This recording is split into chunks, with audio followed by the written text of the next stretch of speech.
Good morning, everybody, and welcome to Good Morning Revolution. I'm Scott. I'm joined this morning by Rosanna, Mariano, and Ethan. Welcome. Thanks for joining us.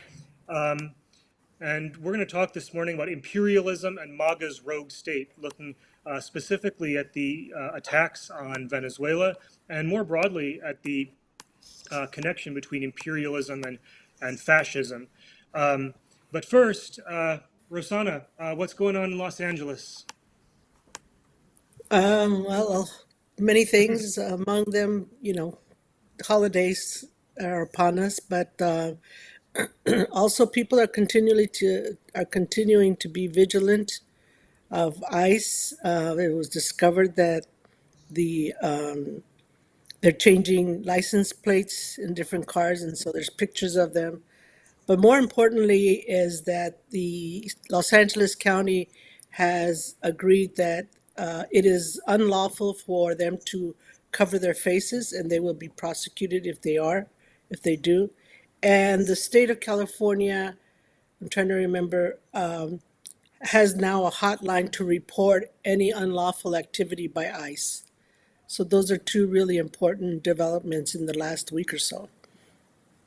Excellent. Congratulations to the people of California on winning. Those are big steps forward against the terrorist nature of this regime. Um, Mariano, you're in Connecticut, right? How's the struggle shaping up there? Yeah, I'm con in Connecticut. It's great. We're doing a lot of work on making connections between the housing environment and the peace struggles. And we're also quite busy organizing the People's World Amistad Awards. We're be honoring local immigration and labor organizers in the state. Excellent. And I know that the Connecticut district has just a terrific record of using the People's World as an organizing tool. So That's right. we look forward to seeing hopefully there'll be some video from the awards. Yeah. And Ethan, you're in Brooklyn, right? So Yeah. what's happening there?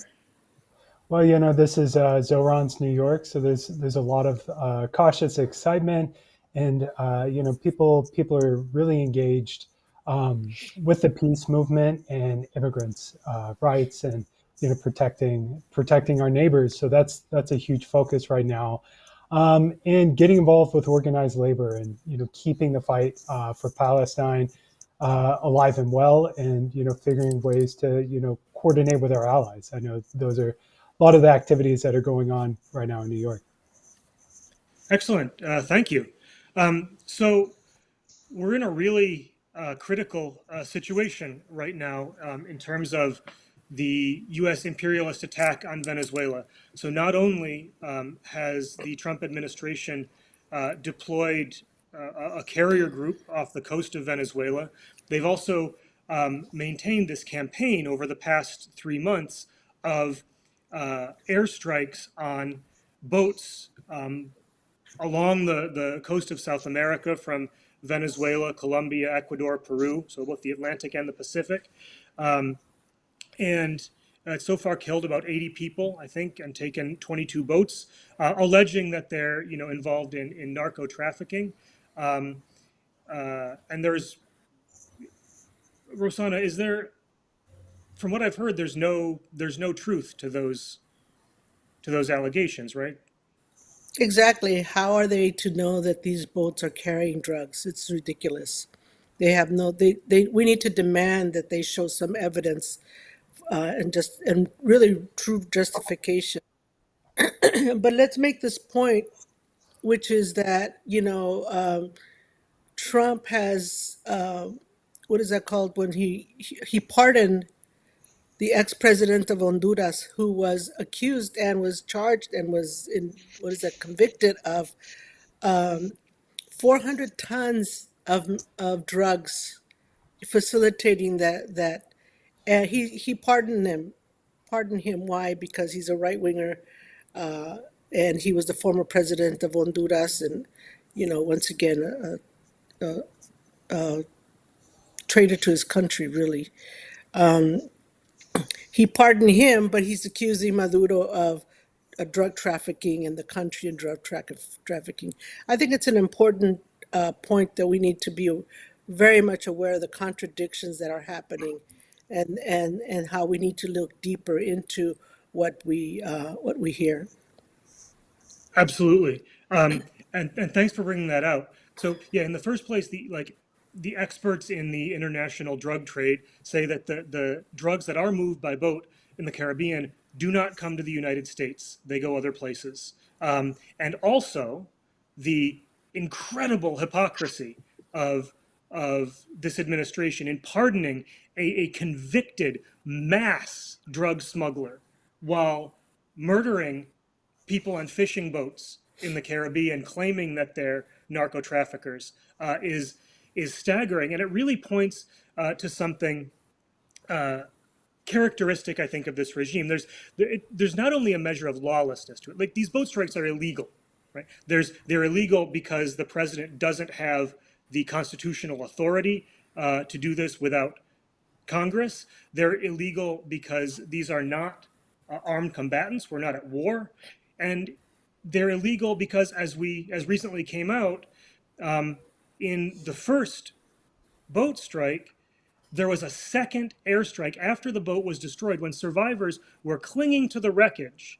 And the people who coordinated that strike said they were acting on verbal orders from the Secretary of Defense to kill everybody, which is a clear war crime and a violation of the laws of war. So there's this illegality on every front.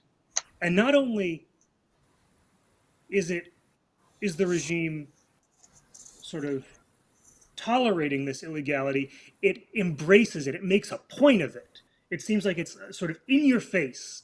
I guess my question is for Mariano is why? Why are they making a point of acting in such a lawless manner?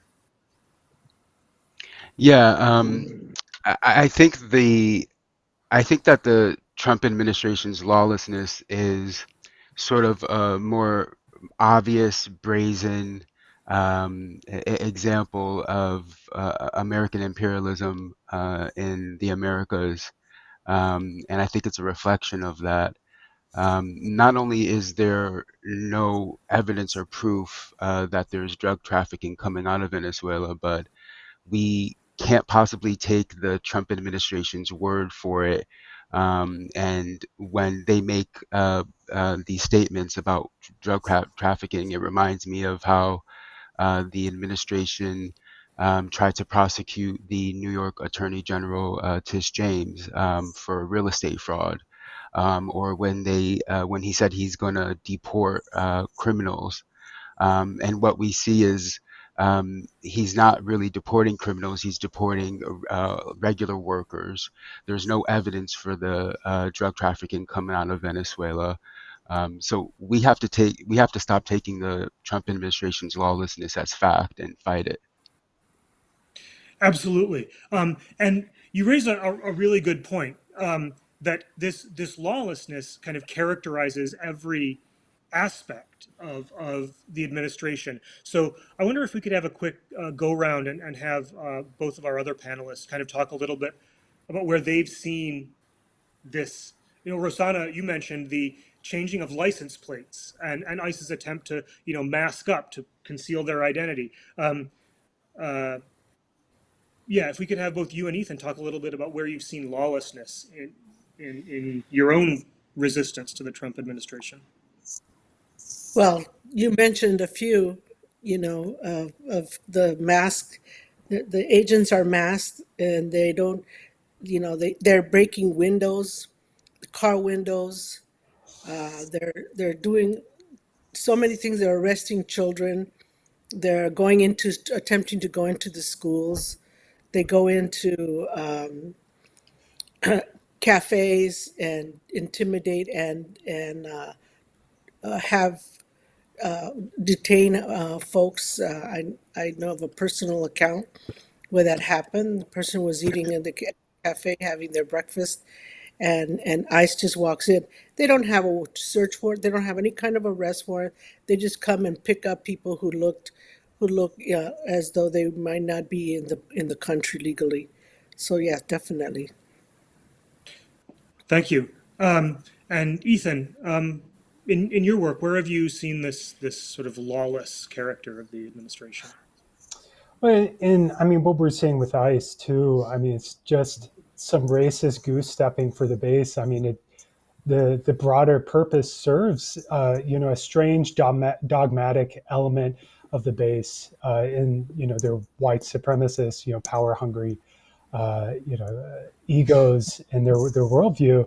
And we see this across all aspects of the Trump administration's functioning, particularly in the past year with, in all of the hard fought wins working people have made in terms of public services and what from top to bottom in the federal and state government, and the pressure being put on state governments, to cede some of these victories that serve working people from the taxes that we pay to them. So we've seen a total smash and grab of public services in the United States, and the illegal attacks on unions and collective bargaining so they can no longer safeguard these hard fought wins.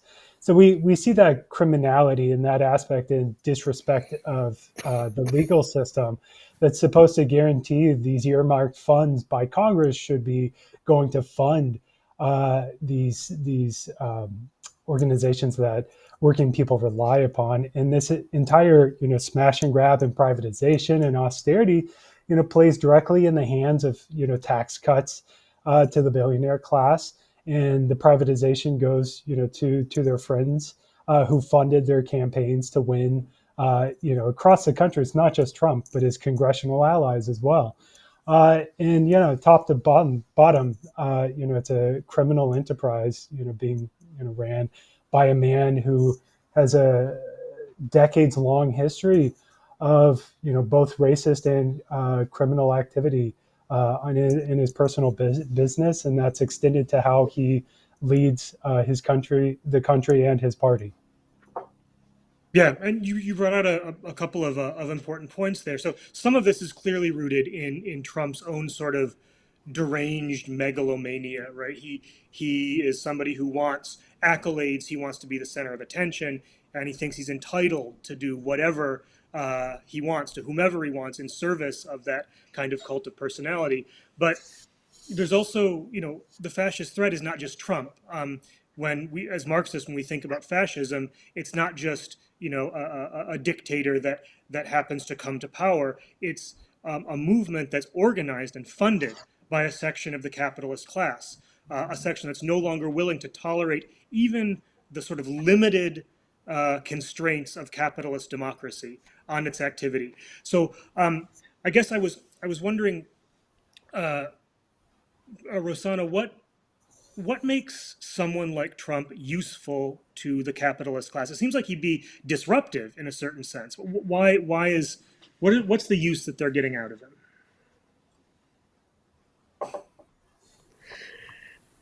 Well, I think that there's a certain personality that people are looking for. They're looking for the hope, the great white hope that there's somebody. This person is going to really relieve their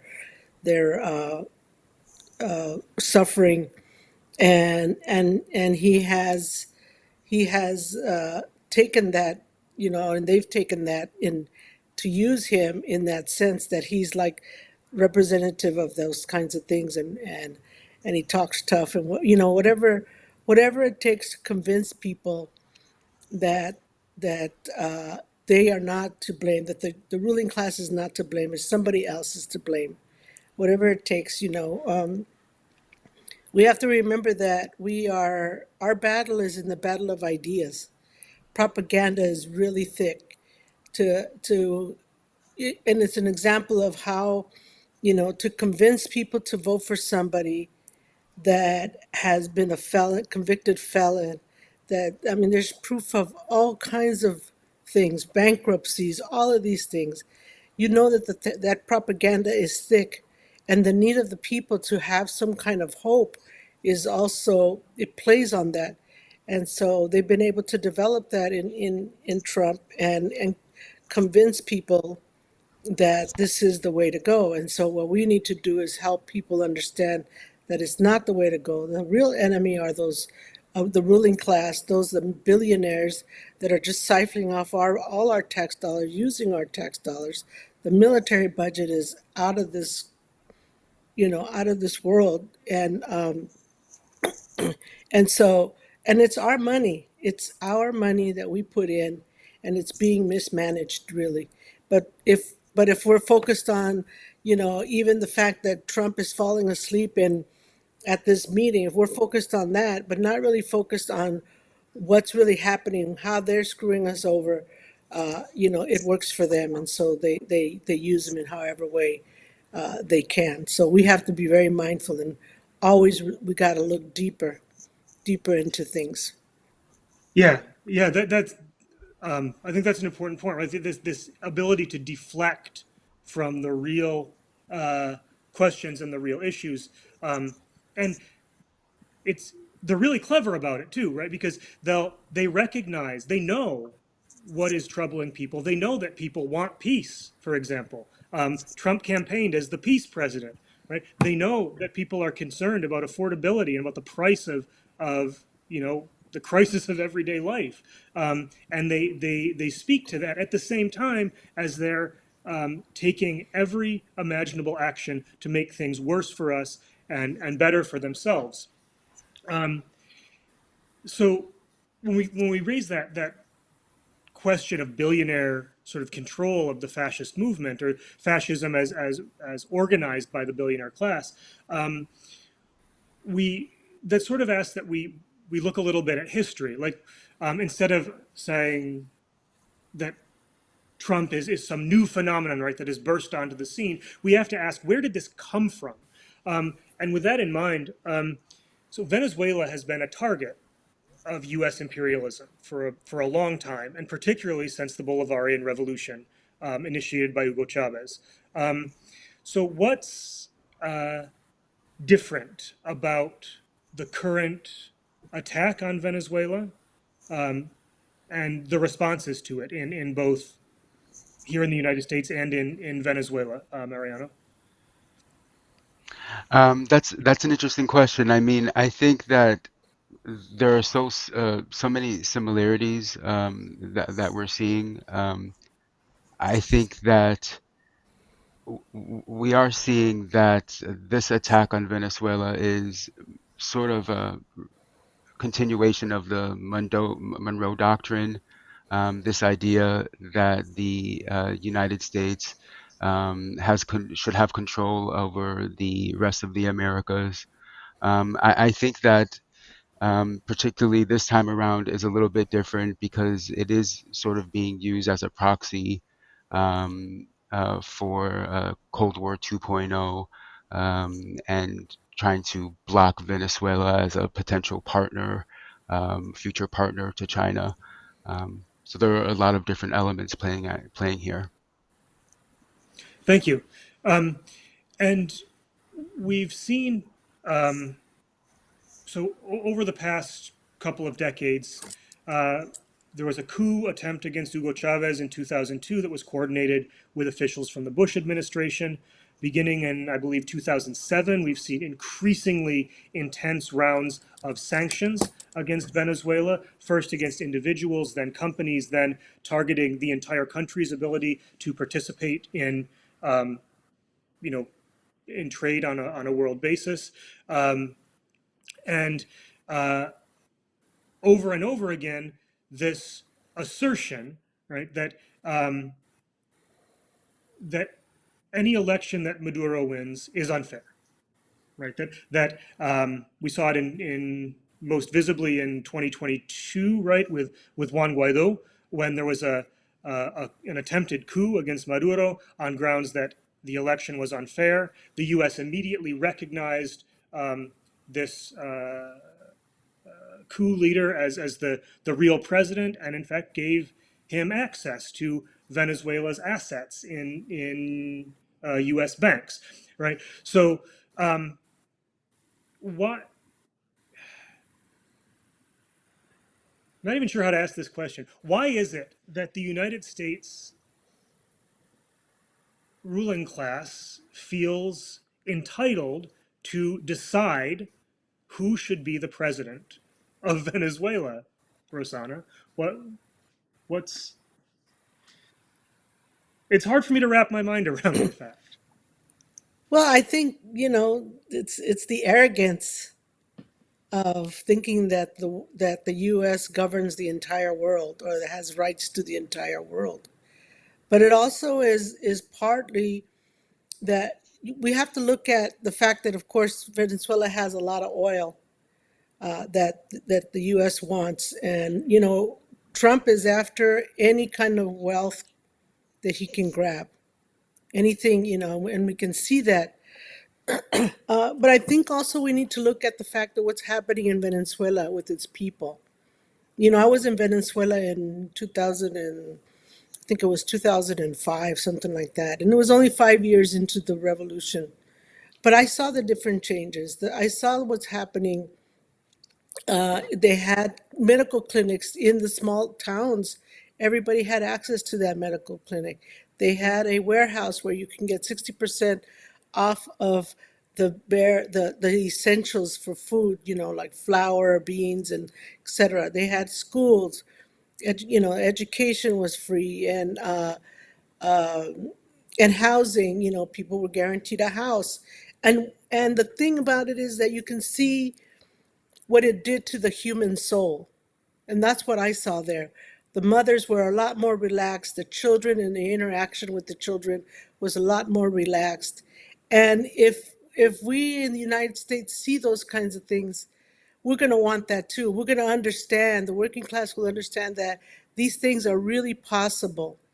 And that's a deeper, that's something that is not mentioned, is what is really happening in Venezuela in terms of the meeting the needs of the people, a small little country that is meeting the needs of its people in that way.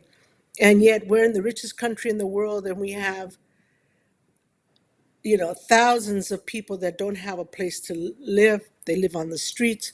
Thousands of people who don't have medical care. Thousands of people who have an enormous, insane educational debt, and so on and so forth. You have doctorate degrees, folks who have doctorate degrees working for minimum wage and things like that. So, that's the other side of this happening, is that, they don't want us to see these kinds of things because we're going to see that what is really possible, and so I think also important to mention is we have to ask the question, how much is this 2.0 Cold War really working for them?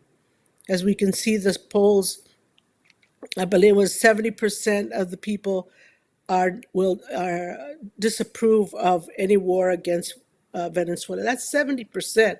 We're not talking 50-50. We're talking, we're not talking, even 60%. We're talking about 70% of the people. That's big. So is the Cold War 2.0 really working? I would venture to say no. That's a really important point.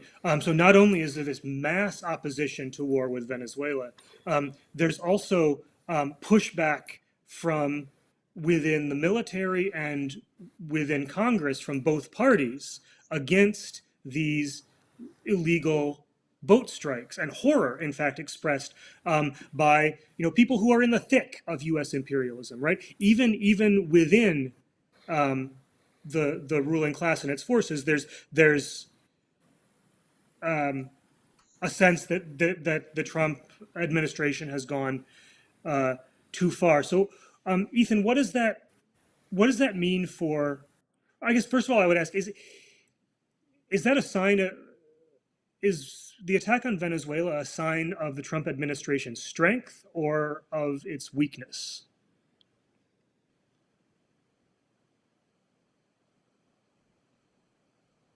Ethan, I think you're muted. In my opinion, can you hear me now? Yeah.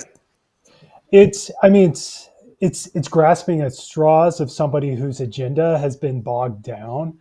Um, I mean, it's not going well for them here at the home front. I mean, disastrous opinion polls, but I'll say, and they're we can speculate all we want about internal U.S. politics, like around the Epstein file, and what kind of distractions they need right now, and the other humiliations they're facing.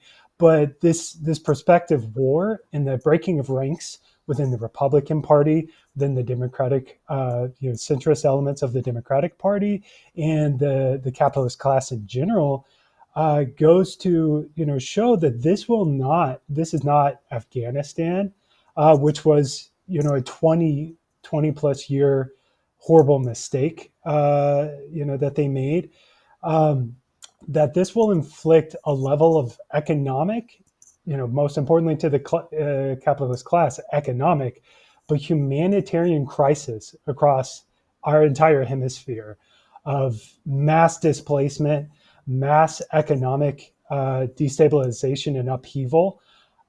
And so you see members of the Republican Party. I'm not going to ascribe them the morality that would say that this lawlessness, this double tap strike that occurred in September, was one step too far. The issue for them, um, is the catastrophe that this will be. We will see, where the Venezuelan, government has, reached out to people's militias to distribute arms, to say the United States is going to invade and we, must defend our homeland. And without a united, opposition within the country, the there's no support for a coup d'état. There's no support for the invasion, and it'll be a bloodbath on both sides. I mean, this is horrific, for working kids who signed up for the military just to get college education, to go sent to one of the most mountainous, most remote countries in the world, to die for oil, to die for profit, to die for what? And the economy, is collapsing here at home. They won't even release job numbers. That's how bad the economy is doing, and then they want to unleash mass humanitarian economic crisis in our hemisphere. So yes, it's overall, it's playing with fire to distract from failure at home, and unpopularity at home. But it's a real scary threat for all people across the world, but particularly in Latin America and here in North America as well. Thank you. Yeah, I guess going back to Mariano, you mentioned the new Cold War, the Cold War 2.0, against China.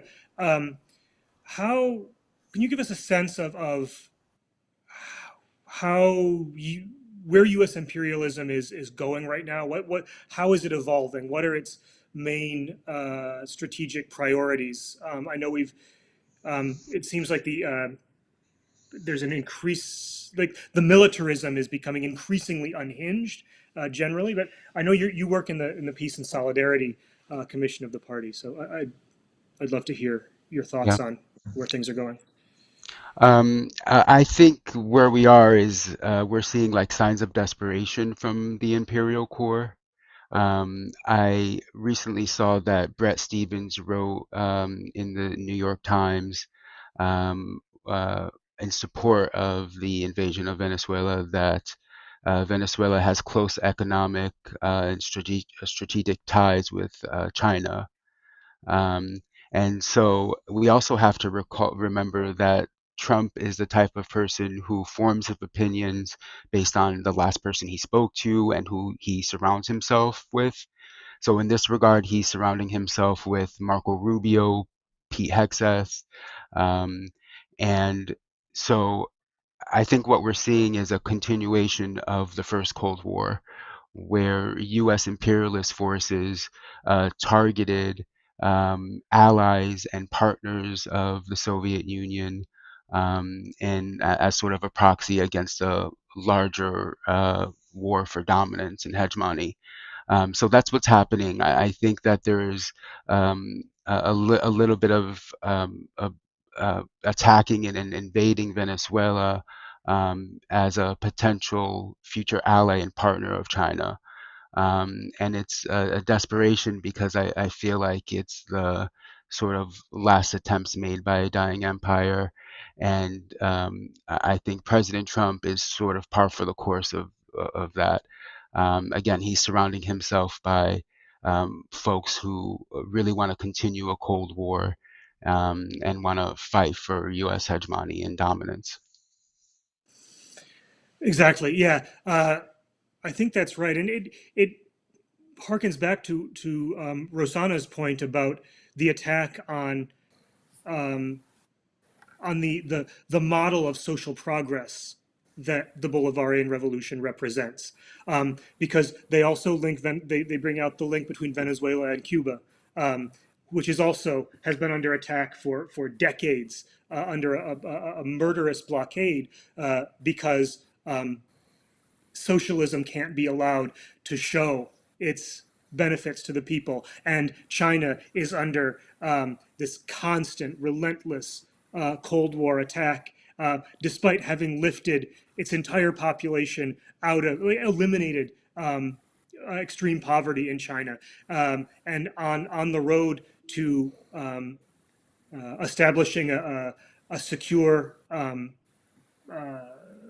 comfortable existence for everybody, right? These are examples that the capitalist class cannot tolerate, and um, even as they've multiplied the violence against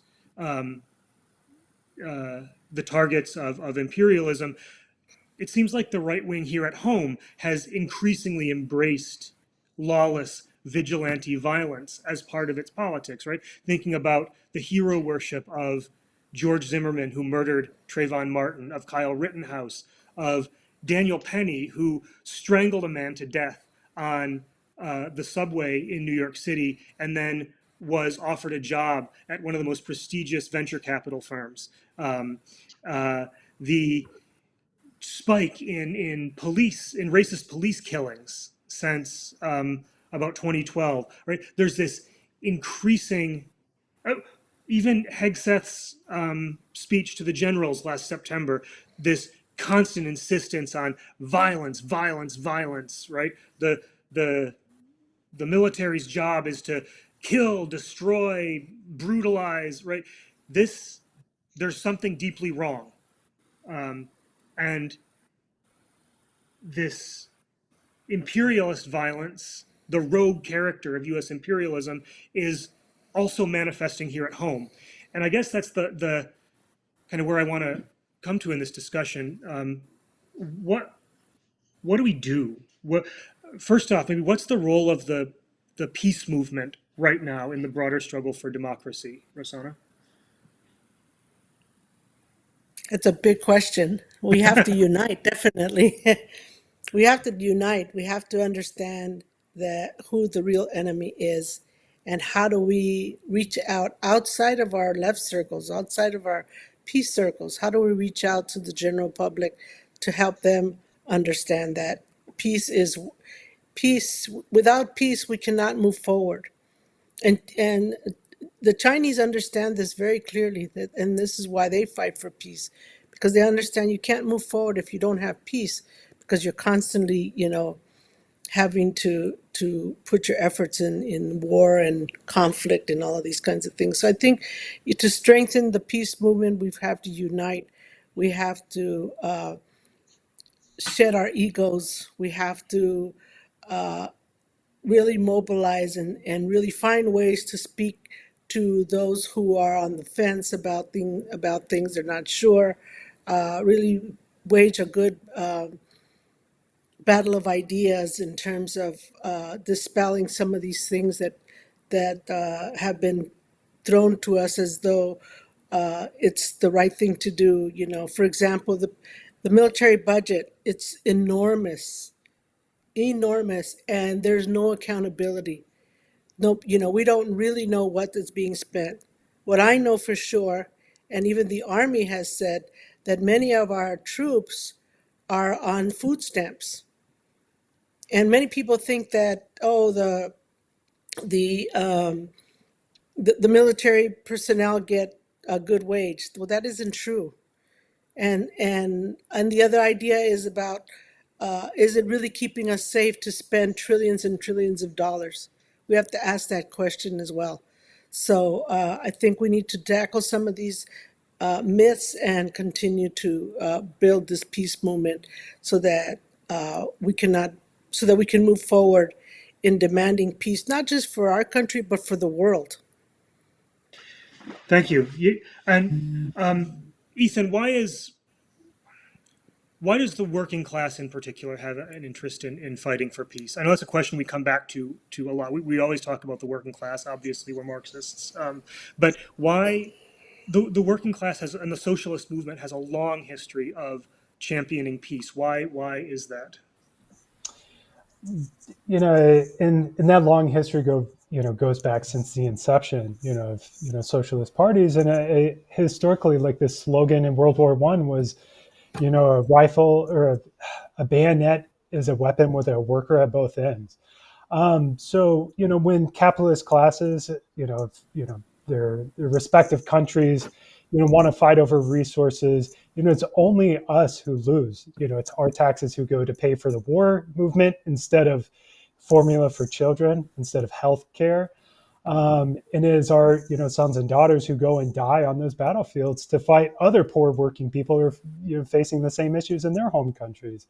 And this is, anti-imperialist struggle, from Palestine to Venezuela, it's so important for us to take this moment with, 70% unpopularity of a new war, with, Palestine receiving the attention and the solidarity it's, needed my entire life.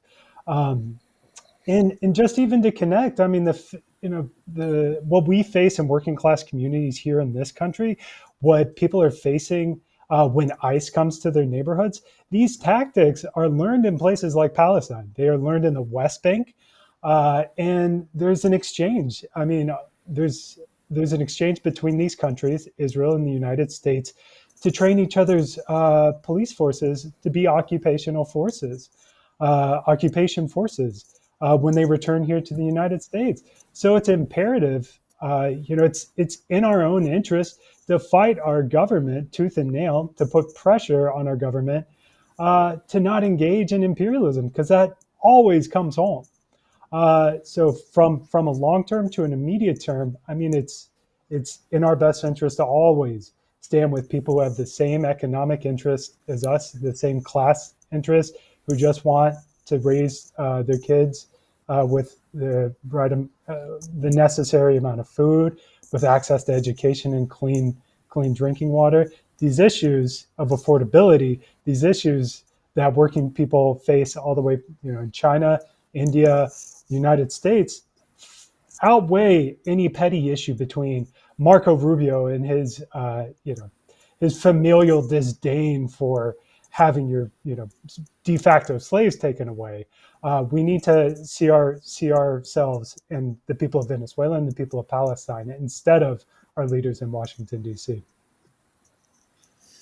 Thank you. Yeah, and Mariano, talking about this particular moment, we've identified this kind of breaking of ranks within the capitalist class, this opposition to the incredibly lawless nature of the Trump administration's attack on Venezuela. Is there what's your sense of the opportunity, or is there a change in mass consciousness going on right now about war, about imperialism, about the role of the United States in the world? Absolutely think there is. Yeah, we're seeing that locally here in Connecticut. Folks who were not engaged before are actually engaged now and making these connections. I think our role as the party and as Marxists should be to help folks make these connections and help talk about the importance of a transition from a war economy to a peace economy that funds the people's needs instead of enriching Western capitalists. I think people understand that the exporting of violence abroad, um, to increase the profits for oligarchs, is not sustainable, as well as morally bankrupt. People see that. Thank you. And that's Yeah, that we're at a huge moment of opportunity for building the peace movement. Um, so uh, I meant to do this at the beginning of the show, but today is the anniversary of Nelson Mandela's death. The loss of a great fighter for freedom, for liberation, a fighter against imperialism and white supremacy, and for the uplift and the well-being of the people of South Africa. And we honor that in the struggle that we're in as well. And particularly looking to South Africa's leadership in the fight against Israeli genocide in Gaza. Fascism here is linked to US imperialism, rooted in US imperialism. They nurture, they nourish each other. So in the same breath that we say hands off Los Angeles and hands off Chicago and DC and New York and New Orleans, we also have to say hands off Caracas, hands off Havana, hands off Beijing, free Palestine, and long live working class internationalism and a world of peace. Thank you very much for joining us this morning, and we will see you again next week. Thank you, comrades.